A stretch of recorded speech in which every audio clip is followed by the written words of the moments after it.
안녕하세요. 출애굽기 13장 시작합니다. 12장의 유월절 규례에 이어서 13장의 무교절 규례를 다시 한번 말씀하시는데요. 지금 애굽에서 유월절 밤이 지나고 나왔으니까요. 무교절 기간이 시작된 거잖아요. 종살이하던 땅 이집트에서 나온 이 날을 기념하고 누룩은 부풀어 퍼지니까 전염성이 있는 죄와 속성이 비슷하기 때문에 상징적으로 죄를 끊어낸다는 의미로 누룩 넣은 빵을 7일 동안 먹지 말고 무교절로 지키라고 하신 겁니다.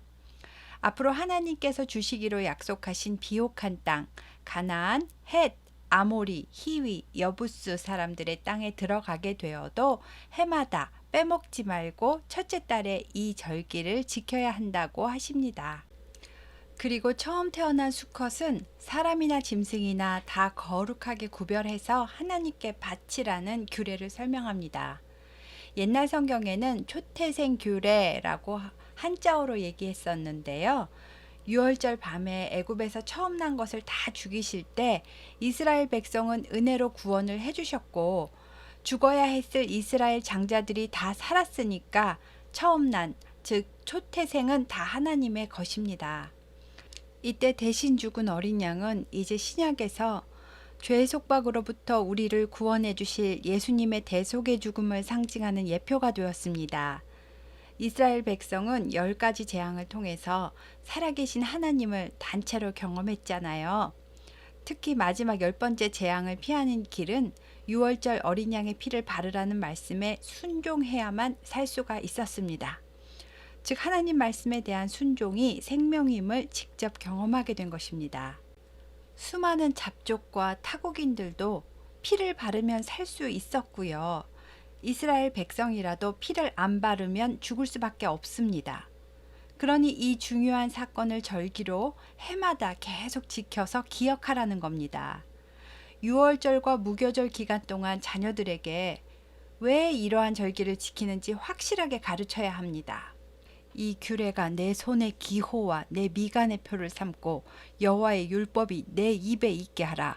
이는 여호와께서 강하신 손으로 너를 애굽에서 인도하여 내셨음이라 하고 말입니다. 손에다 쓰고 미간에다 표를 찍듯이 입으로 달달 외우게 항상 마음에 새겨 두어야 한다는 말입니다. 약속의 땅에 들어가면 처음 난 것을 하나님께 어떻게 바쳐야 할까요? 처음 태어난 모든 나귀의 수컷은 양으로 대신해서 바칠 수 있습니다. 나귀는 중요한 운송수단이기도 했고요. 되새김질을 안 해서 부정한 동물에 속했기도 했기 때문에 나귀를 죽이는 대신 양을 드리라고 하신 겁니다. 나귀 대신 양을 바치기가 싫으면요. 그럼 나귀의 목을 꺾어서 그냥 죽이라고 하십니다. 그리고 사람의 장자는 유월절 어린 양처럼 양으로 대신하면 됩니다. 출애굽한 이스라엘 백성들이 고센 땅에서 출발했으니까 그냥 옛날 야곱 가족이 헤브론에서 애굽으로 왔었던 그 길로 되돌아 나가면 금방 가나안에 들어갈 수 있었을 텐데 그렇게 하지 못합니다. 고센 땅이 애굽의 국경 지역이니까 금방 국경을 넘어서 나갈 수 있을 것 같지만요. 국경에는 군사들이 있었겠지요. 또 지중해 해안길은 애굽의 군사 도로가 있었기 때문에 애굽 군대와 부딪혀야 했었습니다. 그리고 뚫고 나간다고 해도 블레셋 땅을 지나가야 하고 블레셋 사람들이랑 또 전쟁을 해야 합니다. 지금 이스라엘 백성은 믿음이 아직 애기 수준이라서요. 하나님만 굳게 믿고 나아가지를 못합니다. 애굽에서 종살이 하다가 나왔는데 만약 나오자마자 전쟁의 어려움을 겪게 된다면 이스라엘 백성은 마음을 바꾸어서 애굽으로 되돌아갈 것이라고 하나님께서 말씀하셨습니다. 그래서 하나님께서는 이스라엘 백성을 홍해 쪽의 광야길로 돌려서 인도하셨습니다. 이스라엘 백성은 이집트 땅에서 나올 때 군대의 대열처럼 질서정연하게 행군하듯이 나왔습니다. 또 모세는 애굽에서 나올 때 요셉의 유골도 가지고 나왔습니다. 요셉이 죽기 전에 나갈 때 자기 유골도 꼭 챙겨서 가지고 나가라고 맹세를 시켰기 때문입니다. 이스라엘 백성은 숫곳을 떠나서 에담에다 진을 쳤습니다. 에담은 광야의 끝쪽에 있었습니다. 여호와께서는 이스라엘 백성에게 어디로 가야 하는지 길을 가르쳐 주셨는데요. 낮에는 구름 기둥, 밤에는 불 기둥으로 인도해 주셨습니다. 그래서 이스라엘 백성은 밤낮으로 이동을 할 수가 있었습니다. 원래 한낮에는 햇볕이 너무 뜨거워서 이동하기 어려운데 구름으로 태양열을 다 막아 주셨고요. 밤에는 춥고 깜깜해서 이동할 수가 없는데 불기둥으로 온도도 맞춰주시고 불빛도 주셨기 때문입니다. 하나님께서 모세에게 말씀하십니다. 모세야, 이스라엘 백성에게 뒤로 돌아가서 비하히롯 앞에서 진을 치라고 말해라. 그곳은 믹돌과 홍해 사이에 있는 바알스본 맞은편의 바닷가이다. 애굽 왕 바로가 이스라엘 백성이 길을 잃고 광야에 갇혔다고 생각할 것이고 너희들을 뒤쫓아올 것이다. 하지만 내가 바로와 그의 군대를 물리칠 것이다. 이 일로 인해서 나의 영광이 드러나게 되고 애굽의 백성들은 내가 여호와라는 것을 알게 될 것이다. 이스라엘 백성들은 지금 에담의 진을 쳤다가 이제 뒤로 돌아 반대 방향으로 비아히롯이라는 홍해 바닷가로 가게 됩니다. 여기가 정확히 어딘지는 확실하지 않습니다. 지금 이스라엘 백성이 장정만 60만 명이고 어린이와 여자, 노인까지 합산하면 약 200만 명이 넘는다고 하는데요. 여기에 가축들도 있습니다. 이 많은 사람들이 밤에 몇 시간을 건너가야 하는 바다라면 넓이가 적어도 수 킬로미터 정도는 되어야 하고 그러려면 깊이가 깊은 바다였을 거라고 추정하고 있습니다. 홍해는 히브리어로 얌숲이고요. 갈대의 바다라는 뜻입니다. 그러니까 어떤 바닷물이 유입이 되고 갈대가 많은 큰 호수일 수도 있습니다. 바로와 그의 신하들은 이스라엘 백성이 애굽에서 나갔다는 소리를 듣고 마음을 바꾸었습니다. 그래서 바로는 자기 전차를 준비시킨 뒤에 군대를 이끌고 쫓아갑니다. 특별히 선발한 전차, 즉 병거 600대와 애굽의 모든 병거를 동원했습니다. 각 전차마다 지휘관들이 타고 있었습니다. 그들은 이스라엘 백성이 홍해 곁에 진을 치고 있을 때에 이스라엘 백성을 따라잡았습니다. 이스라엘 백성은 바로와 그의 군대가 가까이 뒤쫓아온 것을 보고 너무나 무서워서 여호와께 부르짖었습니다.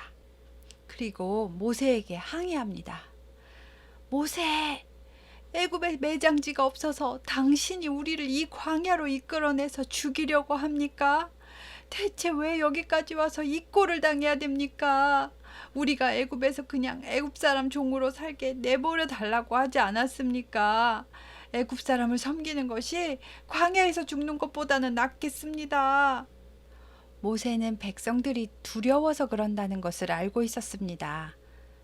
여러분, 두려워하지 말고 가만히 서서 오늘 여호와께서 여러분을 구하기 위해서 행하시는 일을 보십시오. 여러분이 오늘 보는 이 애굽 사람들을 다시는 보지 못하게 될 것입니다. 하나님께서 여러분을 위해 싸우실 거니까 가만히 계십시오. 하나님께서 모세야, 너는 내 지팡이를 들고 손을 바다 위로 내밀어 물이 갈라지게 하여라. 그러면 이스라엘 백성이 마른 땅을 밟고 바다를 지나갈 것이다. 내가 애굽 사람들의 마음을 돌처럼 굳게 할 것이니 그들이 그 뒤를 따라 들어갈 것이다. 내가 바로와 그의 모든 군대 곧 그의 전차와 마병을 통해서 영광을 얻을 그때에 애굽 사람들이 내가 여호와임을 알게 될 것이다 라고 하셨습니다. 그리고 앞에서 이스라엘 백성을 인도하던 하나님의 사자가 백성들 맨 뒤로 옮겨갑니다. 그러자 앞에서 인도하던 구름 기둥도 백성들 뒤로 옮겨가서 애굽의 군사들과 이스라엘 백성들 사이에 딱 섰습니다. 날이 어두워졌습니다. 그런데 이 구름 기둥이 애굽 사람들에게는 깜깜한 흑암만 있게 해서 어두워서 안 보이게 하고요. 이스라엘 사람들에게는 불기둥으로 빛을 비춰주었습니다. 그래서 밤새도록 애굽 군대가 이스라엘 진영으로 접근하지를 못했습니다. 모세가 바다 위에 지팡이를 잡은 손을 내밀자 하나님께서 밤새도록 강한 동풍을 불게 하십니다. 얼마나 강한 바람이었는지 바닷물이 움직여서 가운데가 갈라지고 길이 났고요. 바다의 바닥이 동풍에 말라서 마른 땅이 되었답니다. 아직 새벽이 되기 전이었을 겁니다. 이스라엘 백성은 마른 땅이 된 바다 밑바닥을 밟고 건너갑니다. 바닷물은 양쪽으로 좌우에 벽이 되었답니다. 얼마나 놀라운 체험이었을까요? 200만 명이 건너가려면 시간이 얼마나 걸렸을까요? 동이 터오자 애굽 군대는 말과 전차를 몰고 마병들과 함께 이스라엘 사람들을 추격해서 바다 가운데로 들어옵니다. 그러자 하나님께서 불과 기둥으로 애굽 군대를 혼란에 빠뜨리십니다. 이스라엘 백성들은 이제 저쪽 끝에서 다 건너갔습니다. 또 애굽군의 전차 바퀴가 막 빠져서 달아나게 하셔서 달리는데 어려움을 겪게 하십니다. 애굽 사람들은 야, 여기서 빨리 도망가자. 여호와가 우리를 쳐서 이스라엘 사람들을 위해서 싸우고 있어 하고 외쳤습니다. 그때 여호와께서 모세에게 모세야, 내 손을 바다 위로 내밀어 물이 이집트 사람과 그의 전차와 마병 위에 다시 흐르게 하여라 하고 말씀하십니다. 모세가 손을 바다 위로 내밀자 바닷물이 다시 합쳐지는 겁니다. 애굽 사람들이 물에서 도망을 나오려고 안간 힘을 썼지만 하나님은 그들을 바다 가운데 뒤집어 엎어버리셨습니다. 바다에 들어간 전차와 마병과 바로의 모든 군대는 한 사람도 살아남지 못하고 다 수장되었습니다. 그러나 이스라엘 백성은 좌우 물벽 사이로 마른 땅을 밟고 전부 다 바다를 건너왔습니다. 그날 여호와께서 애굽 사람의 손에서 구원하시는 그 홍해의 기적을 이스라엘 사람들은 다 보았고요. 자기를 쫓던 애굽 사람들의 시체가 바닷가에 널려 있는 것을 다 보았습니다. 이스라엘 백성은 이러한 큰 일을 경험하고 하나님의 전능하심 앞에 여호와를 경외하는 마음을 갖게 되었고요. 여호와와 그의 종인 모세를 믿게 되었습니다. 그리고 15장에서 모세와 미리암이 승리의 노래를 부르면서 하나님을 찬양합니다. 하나님은 높고 영화로우십니다. 여호와는 나의 힘이요 노래시며 나의 구원이십니다. 그는 나의 하나님이시니 내가 그를 찬송할 것이요 내 아버지의 하나님이시니 내가 그를 높일 것입니다. 여호와는 용사시니 여호와는 하나님의 이름이십니다. 하나님께서 바로의 병거와 그의 군대를 바다에 던지셨으니 최고의 지휘관들이 홍해에 잠겼고 깊은 물이 그들을 덮었으니 그들이 돌처럼 깊음 속에 가라앉았습니다. 여호와여, 주의 오른손의 권능으로 영광을 나타내시고 주의 오른손이 원수들을 부수십니다. 주께서는 주의 큰 위엄으로 주를 거스리는 자를 엎으십니다. 주께서 진노를 발하시니까 그 진노가 그들을 지푸라기 같이 태워 버리셨습니다. 주께서 불게 하신 동풍은 주의 콧김과 같고 그 콧김에 물이 쌓이는데 파도가 언덕같이 일어서고 큰 물이 바다 가운데 엉기는 것을 우리가 보았습니다. 원수가 말하기를 내가 뒤쫓아 따라잡아 탈취물을 나누리라.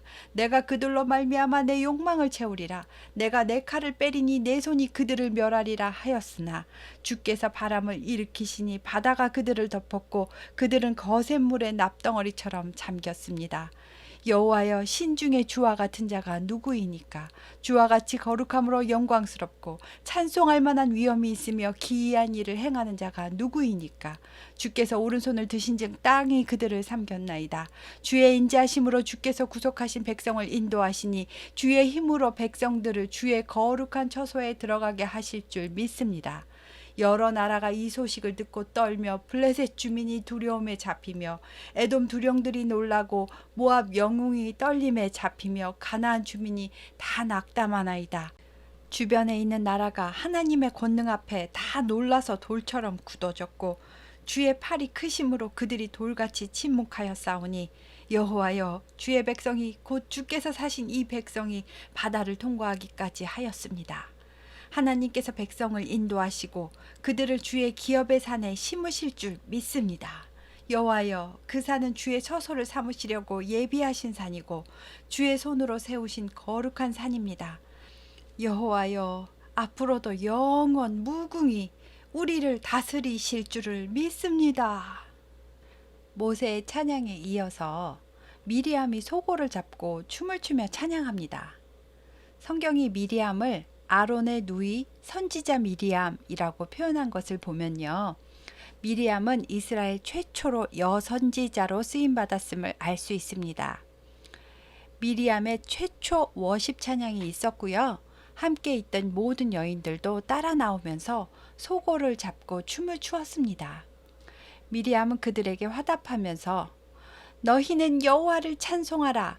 그는 높고 영화로우시며 말과 그 탄자를 바다에 던지셨음이로다 라고 하였습니다.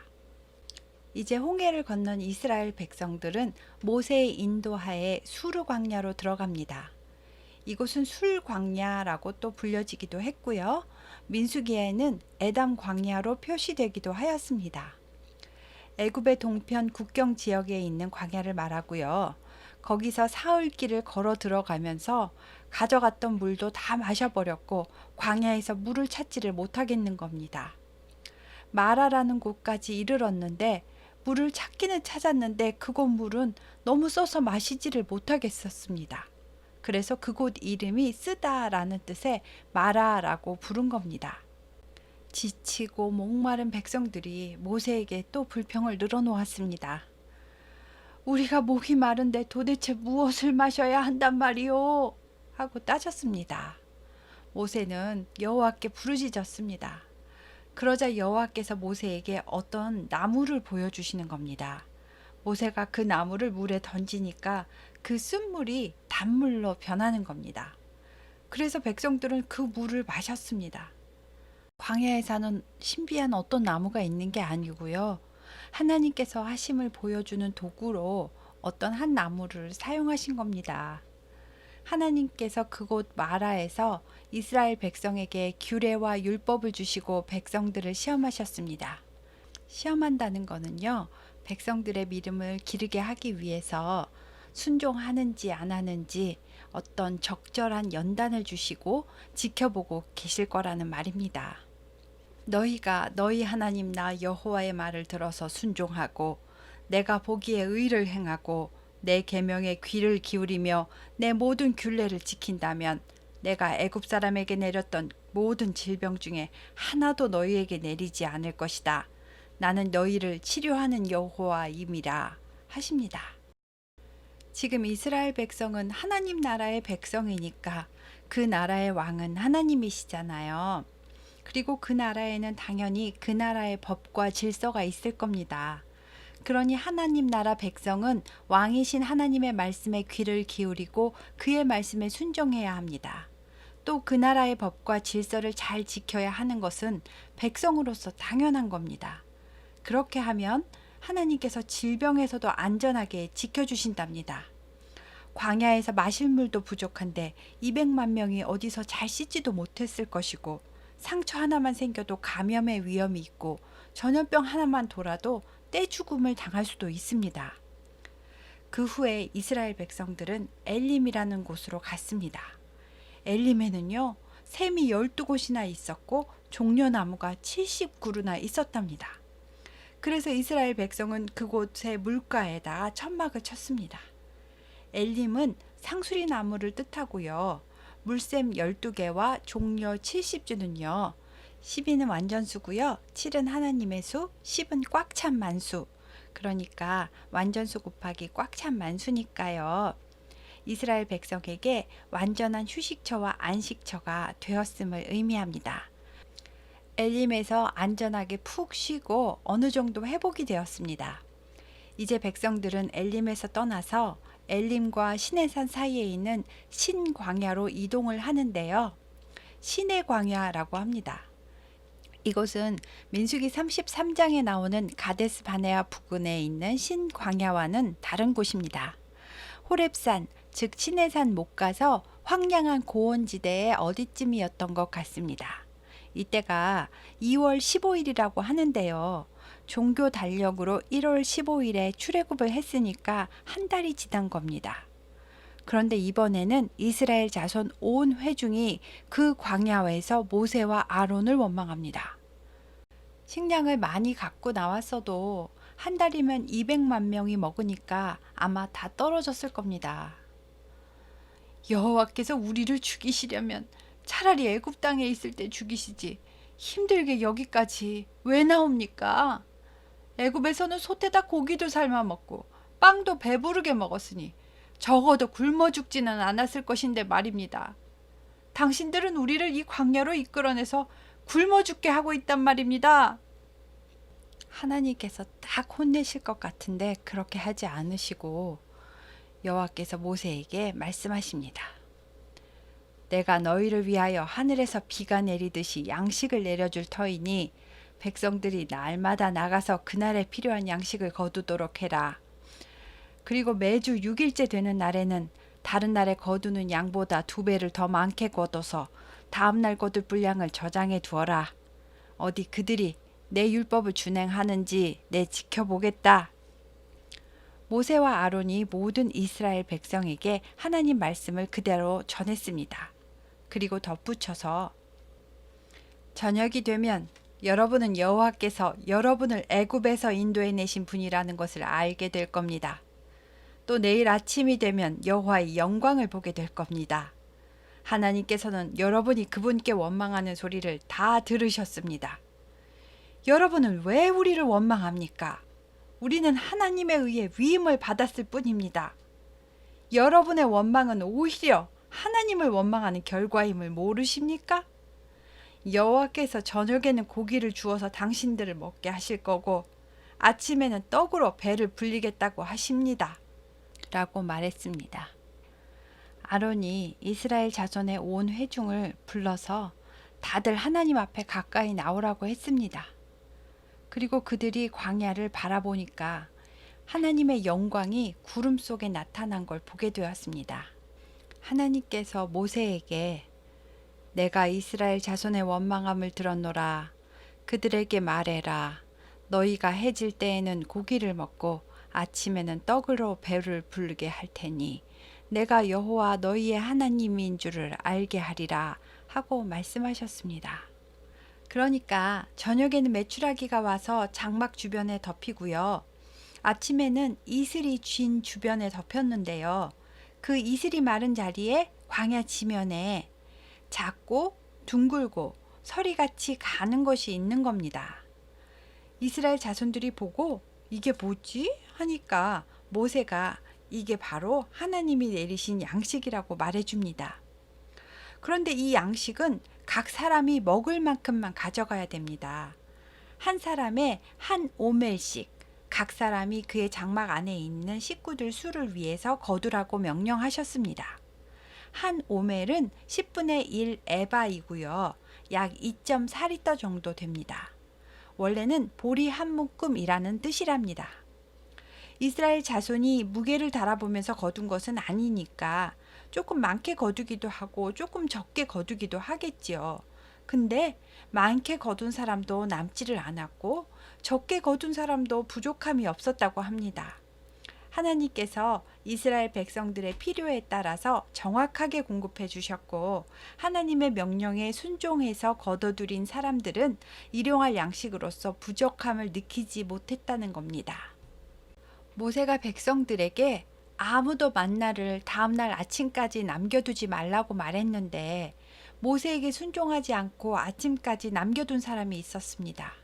그런데 그 만나에서는 벌레가 생기고 냄새가 났습니다.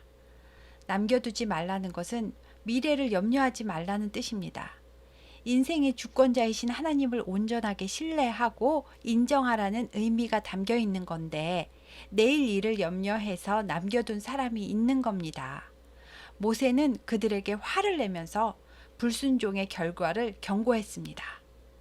백성들은 매일 아침마다 먹을 만큼만 거두는 훈련을 자연스럽게 하게 되는 겁니다.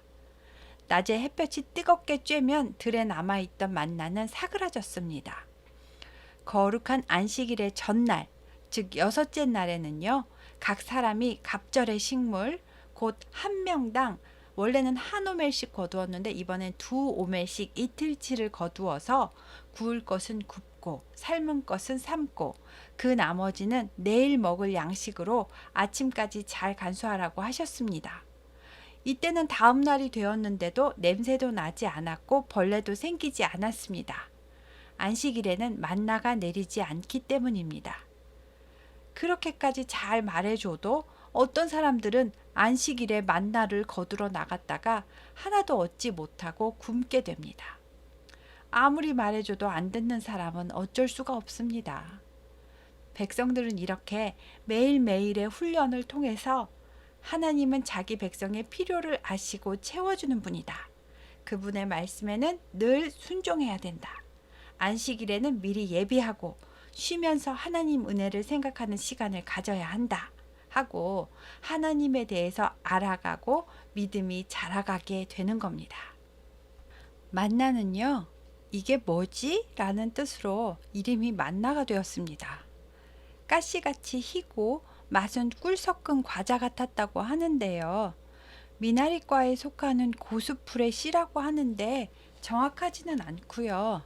아무튼 구워도 먹고 삶아도 먹었다니까 매일 먹어도 질리지 않는 곡식과 같은 느낌일 것 같습니다.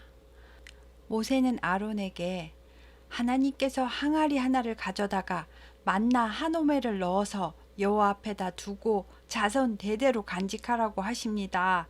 라고 했습니다.